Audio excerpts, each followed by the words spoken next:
আসসালামু আলাইকুম, কেমন আছেন সবাই? আজকে আমরা প্রাথমিক বিদ্যালয়ের সহকারী শিক্ষক নিয়োগ ২০২৪-এর ৩য় ধাপে যে ইংলিশ অংশ এসেছিল, সেই ইংলিশ অংশ সলভ করতে যাচ্ছি। ভিডিও শুরু করার পূর্বে আপনাদের অনুরোধ করব যে আপনারা যারা নিয়মিত আমার ভিডিও দেখে থাকেন তারা তো তাদেরকে অসংখ্য ধন্যবাদ। যারা আজকে প্রথম দেখছেন তাদেরকে বলবো প্লে লিস্ট অনুসারে আমার ভিডিওগুলো দেখবেন, তাহলে কিন্তু বেশি উপকৃত হবেন। আর প্লে লিস্ট অনুসারে দেখতে গেলে আপনি প্রথমে যেটা করতে হবে, আমার ইউটিউবে শফিক সরকার এই চ্যানেলটা সাবস্ক্রাইব করে দিবেন।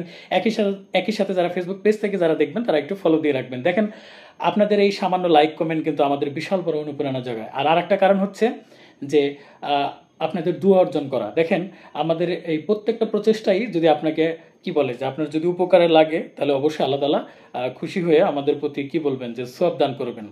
তো দোয়া করি আপনাদের জন্য কাঙ্ক্ষিত চাকরি পেয়ে আপনারা ফ্যামিলি সহ নিজের ক্যারিয়ার সহ দেশ দেশের সেবা করতে পারেন, এবং একই সাথে আপনারাও দোয়া করবেন যাতে আমরা যারা এই ক্লাসগুলো নিয়ে থাকি তাদের যেন ভালো কিছু হয়। তো আর কথা না বলে চলুন আমরা সমাধান করি। এখানে দেখেন, প্রথম যে কোশ্চেন ছিল আইডেন্টিফাই দ্য কারেক্ট স্পেলিং। তো সঠিক স্পেলিং কোনটা? তো তার আগে দেখেন, এখানে কিন্তু অলরেডি মাইক্রোসফট ওয়ার্ড এই যে লাল রং দেওয়া আছে, দেখেন এই যে একটু যদি বড় করে দেখি আমরা পেজটা, তো এখানে দেখেন বড় করার ফলে যে ইকুইলিব্রিয়াম এগুলো সবগুলো লাল দাগ দেওয়া আছে, শুধুমাত্র প্রথম যে অপশনটা সেটা কিন্তু আসলে লাল দাগ দেওয়া নাই। তো বানানটা আসলে অবশ্যই মনোযোগ দিয়ে দেখবেন, ইকুইলি বিরাম, একটু মনোযোগ দিয়ে দেখার চেষ্টা করবেন। ইকুইলি বিরাম বারবার লিখতে হবে এই বানানগুলো, নাহলে কিন্তু আমাদের কনফিউশন দূর হবে না। তো আমাদের পরবর্তী কোশ্চেনটা ছিল যে 2 নাম্বার কোশ্চেন ছিল, প্রোলেটারিয়েট শব্দটির সঠিক বাংলা কি? প্রোলেটারিয়েট হচ্ছে প্রোলেটারিয়েট লিটারেচার আমরা পড়েছি, যে লিটারেচার আসলে সর্বহারা, যারা একদম সবকিছু হারিয়ে ফেলছে, যাদের ভিটাবাটি কিচ্ছু নাই, ওই সমস্ত লোকদের নিয়ে যে গল্প কবিতা উপন্যাস লেখা হয় তাকে আমরা প্রোলেটারিয়েট সাহিত্য বলি। তো এখানে প্রোলেটারিয়েট মানে হচ্ছে এই যে সর্বহারা, এটি কিন্তু হবে রাইট অ্যান্সার। তো এখানে আমি নোট হিসাবে একটু দিয়ে দিয়েছি, আপনারা যদি এই ওয়ার্ড ডকুমেন্টটা চান বা পিডিএফটা চান তাহলে কিন্তু কমেন্টে জানাবেন, আমি দিয়ে দিব। এবার আমরা 3 নাম্বার কোশ্চেনটা যদি দেখি, 3 নাম্বারে ছিল রুডিমেন্টারি। রুডিমেন্টারি মানে একদম বিগিনিং লেভেল আর কি, যে প্রাথমিক পর্যায়কে আমরা রুডিমেন্টারি বলি। দেখেন, রুডিমেন্টারি বাংলা অর্থ প্রথম, প্রাথমিক, মৌলিক, এরকম বিভিন্ন অর্থ হয়। তো এখানে যে সি নাম্বারটা হবে কিন্তু রাইট অ্যান্সার, প্রাথমিক। 4 নাম্বার ছিল ওপেন দ্য ডোর, এটা প্যাসিভ ভয়েস করতে বলছে। তো এই প্যাসিভ ভয়েস করতে গেলে আমরা সবাই জানি যে এটা একটা ইম্পারেটিভ সেন্টেন্স, আর ইম্পারেটিভ সেন্টেন্সে কি দিয়ে শুরু হবে? লেট দিয়ে শুরু হবে।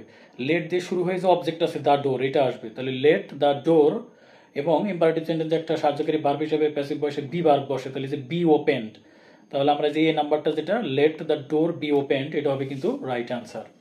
5 নাম্বারে call name indicates. Call name মানে কি? কল নেম মানে কিন্তু কারো নাম ধরে ডাকা না, কল নেম মানে হচ্ছে বকা দেওয়া, তিরস্কার করা। তো এখানে কোনটা হবে? যে রিবুকিং, এটা হবে কিন্তু রাইট অ্যান্সার। 6 নাম্বার ছিল পয়েট অফ বিউটি। তো পয়েট অফ বিউটি এটা হচ্ছে জন কিটস। সাহিত্য থেকে খুব বেশি কোশ্চেন আসে না, ইংরেজি সাহিত্য থেকে 2-1টা কোশ্চেন এসে থাকে, কমন কোশ্চেনগুলা। তো পয়েট অফ বিউটিটা মনে রাখবেন কিভাবে? দেখেন, কিডস থেকে মনে রাখবেন কিউট। কিউট মানে কি? সুন্দর না? কিডস থেকে কিউট, তো কিউট বেবি তো সুন্দর হয়। তো এই যে পয়েন্ট অফ বিউটি হচ্ছে Keats, John Keats. 7 number question ছিল I will do it tomorrow. তো এখানে বলছে এই বাক্যে টুমোরো কোন পার্টস অফ স্পিচ, অর্থাৎ নাউন, প্রোনাউন, অ্যাডজেক্টিভ, এটা কোনটা পড়বে? তো টুমোরো এটা হচ্ছে একটা সময়কে নির্দেশ করতেছে না?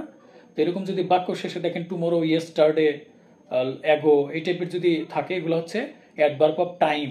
অ্যাডভার্ব অফ প্লেস হয়, যদি প্লেসের নাম থাকে। অ্যাডভার্ব অফ টাইম হয়, অ্যাডভার্ব অফ অ্যাকশন হয়। তো অ্যাডভার্ব অফ এটা কি টাইম, তাহলে এটা কি হবে? আমরা সবাই জানি এটা হবে অ্যাডভার্ব। 8 নাম্বার যে কোশ্চেনটা ছিল either he or his friend, তারপর ড্যাশ ডান ইট। এখানে বোঝার চেষ্টা করেন, ওয়ার আছে কিন্তু, এই যে ওয়ার। তো ওয়ার যদি থাকে, কোনো বাক্যে যদি ওয়ার থাকে, নাইদার নর আইদার ওয়ার, তাহলে কিন্তু ভার্ব বসে ওয়ারের পরের অংশ অনুসারে, যেমন হিজ ফ্রেন্ডস, এইটুকু অনুসারে কিন্তু এই ভার্বটা হবে। এখানে হিজ ফ্রেন্ডস এই অনুসারে কিন্তু ভার্বটা আমরা বসাবো। তাহলে যদি হিজ ফ্রেন্ডস এখানে প্লুরাল ফর্ম, সুতরাং আমরা কিন্তু ভার্ব বলছে ডান ইট, আবার কিন্তু লাস্টে ডান আছে, তাহলে অবশ্যই পারফেক্টের ব্যাপার, হ্যাভ, হ্যাজ, হ্যাড, এই টাইপের কিছু একটা আসবে। তাহলে যে হ্যাভ ডান, এটা হবে কিন্তু রাইট অ্যান্সার। 9 নম্বর কোশ্চেন ছিল he was dressed dash a black suit. তো কোনো স্যুট হোক, কোনো কাপড় হোক, যে কোনো কাপড়ে যদি ড্রেস শব্দটা থাকে এবং পরে যদি সেই কাপড়ের নাম উল্লেখ থাকে, তাহলে কিন্তু আমরা প্রিপোজিশন হিসেবে ইন ব্যবহার করি। 10 নম্বর বলছে বাংলাদেশ ওয়াজ ড্যাশ ইন 1971। কি হয়েছিল? এই যে ওয়াজ আছে কিন্তু, তাই না? ওয়াজ, এবং তাহলে এটা প্যাসিভ ভয়েস করতে হবে, তাহলে অবশ্যই মূল ভার্বের পাস্ট পার্টিসিপল হবে এখানে। যে বাংলাদেশ স্বাধীনতা লাভ করেছিল আর কি, ওয়াজ লিবারেটেড, তাহলে যে মূল ভার্বের পাস্ট পার্টিসিপল তো যেটাই হবে, লিবারেটেড এটা হবে।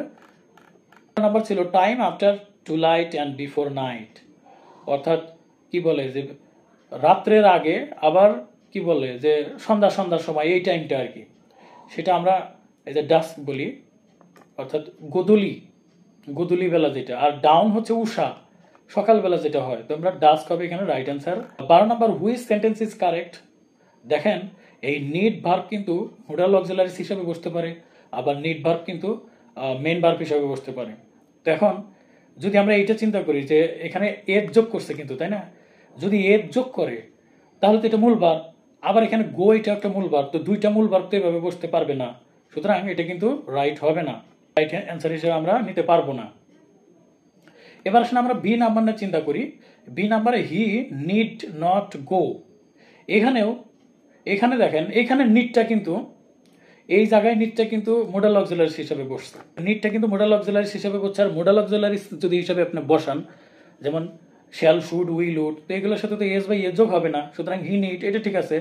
নট এবং গো মূল ভার্ব আছে, তাহলে এটা হতেই পারে। আমরা জানি আই শ্যাল গো যেরকম লেখা যায়, আই শুড ডু এরকম যেরকম লেখা যায়, অর্থাৎ এরকমই নিড একটা মোডাল অক্সিলারিস, তার সাথে ভার্বের প্রেজেন্ট ফর্ম, সুতরাং এইটা কিন্তু হবে রাইট অ্যান্সার। আর বাকিগুলো নিয়ে যদি আমরা আর একটু গবেষণা করি, হির ডু নট, হির পরে তো ডু বসার প্রশ্নই ওঠে না, ডাজ হইলে একটা কথা ছিল, সুতরাং এটা কিন্তু আমরা রাইট অ্যান্সার হিসেবে বসাতে পারবো না।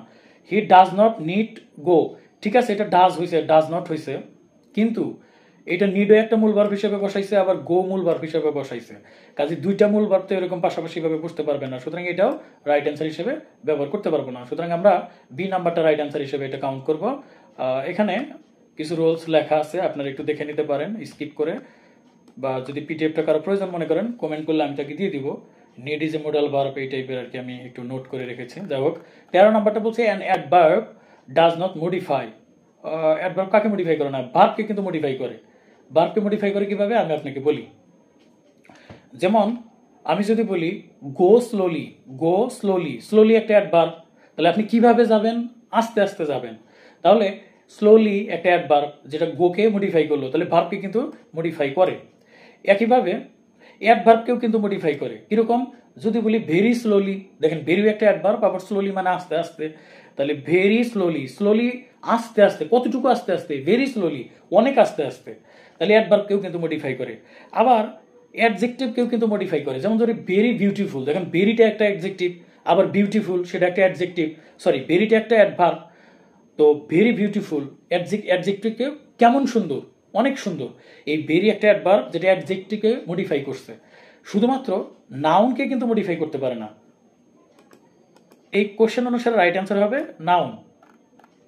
14 নম্বর প্রশ্ন ছিল, 14 নম্বর কোশ্চেনে ছিল the synonym of outset. Outset মানে শুরু করা, যাত্রা করা, আরম্ভ করা, তো এটা অবশ্যই বিগিনিং হবে কিন্তু রাইট অ্যান্সার।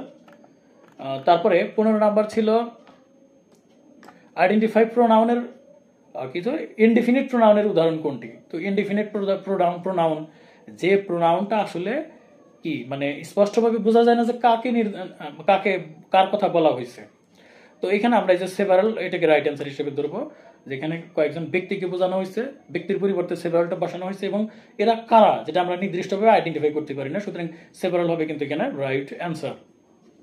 16 নাম্বার ছিল স্যাপলিং শব্দের অর্থ কি। এই স্যাপলিং, যেমন আই ওয়াটার্ড দ্য স্যাপলিংস, এই স্যাপলিং শব্দের অর্থ কিন্তু চারা গাছ। Have you ever been to Dhaka, এটা আসলে আমরা সবাই পারবো, প্রিপোজিশন হিসেবে এখানে টু বসবে। এরপরে কোনটি অ্যাবস্ট্রাক্ট নাউন। এই যে অ্যাবস্ট্রাক্ট নাউন মানে যে নাউন দ্বারা গুণের নাম বোঝাবে, যেমন অনেস্টি, তারপরে এই যে হিউম্যানিটি, কাইন্ডনেস, তো এই যে হিউম্যানিটি হবে রাইট অ্যান্সার, এটা abstract noun. What kind of noun is infant. Infant মানে কি, শিশু, তো শিশুকে ছেলেও হতে পারে মেয়েও হতে পারে, তাই না, তাহলে এটাকে আমরা কি বলবো, এটাকে আমরা বলবো common noun. 20 number which sentence is correct. তো ওয়ান অফ দা বা ওয়ান অফ থাকলেই কিন্তু মনে রাখবেন, ওয়ান অফ থাকলেই কিন্তু যে এই অফের পূর্বে যে ওয়ান সেটা তো সিঙ্গুলার, তাই না, আবার অফের পর অর্থাৎ প্রিপোজিশনের পর যে অংশটা থাকবে সেটা কিন্তু আবার প্লুরাল থাকবে। ওয়ান অফের স্ট্রাকচার এরকম যে অফের আগটুকু হবে সিঙ্গুলার, অফের পরটুকু হবে প্লুরাল, তাহলে ওয়ান অফ মাই ফ্রেন্ডস এটা ঠিক আছে, এবার প্রশ্ন হলো ভার্বটা কোন ফর্মে হবে? ইজ কি ঠিক আছে? হ্যাঁ ঠিক আছে। কেন ঠিক আছে? কারণ ভার্ব বসে প্রিপোজিশনের পূর্বের যে ওয়ার্ডটা সেই অনুসারে। তো প্রিপোজিশন অফের পূর্বের ওয়ার্ডটা কি? এখানে ওয়ান আছে না, এই যে এটা, তো ওয়ান তো সিঙ্গুলার, সুতরাং এখানে ইজটা কিন্তু ঠিক আছে। তাহলে ইজ সিক, এটাই হবে রাইট আনসার। যে আমরা যদি আবার ক্লিয়ার ভাবে দেখি, one of my friends is sick, আমি আবার বলতেছি ওয়ান যদিও সিঙ্গুলার কিন্তু এটার অবজেক্ট হিসেবে যতটুকু বলবো সেটা প্লুরাল হবে, আবার ভার্বটা কিন্তু সিঙ্গুলার হবে। তো আজ আর কথা বাড়াচ্ছি না, আশা করতেছি আজকের ক্লাসটা যথারীতি আপনারা বুঝতে পেরেছেন। যদি কারো কোনো প্রবলেম থেকে থাকে বা আমি যদি কোনো ভুল করে থাকি তাহলে কমেন্টে অবশ্যই জানাবেন, যেটা পরবর্তী ভিডিও করতে গেলে আমি আরো সাবধানতাপূর্বকভাবে করতে পারবো। এবং বরাবরই যেটা বলে থাকি, আপনারা অবশ্যই আমার জন্য দোয়া করবেন এবং আপনাদের জন্য দোয়া করি যাতে আপনাদের কাঙ্ক্ষিত চাকরি হয়ে দেশ ও দেশের সেবা করতে পারেন। আসসালামু আলাইকুম।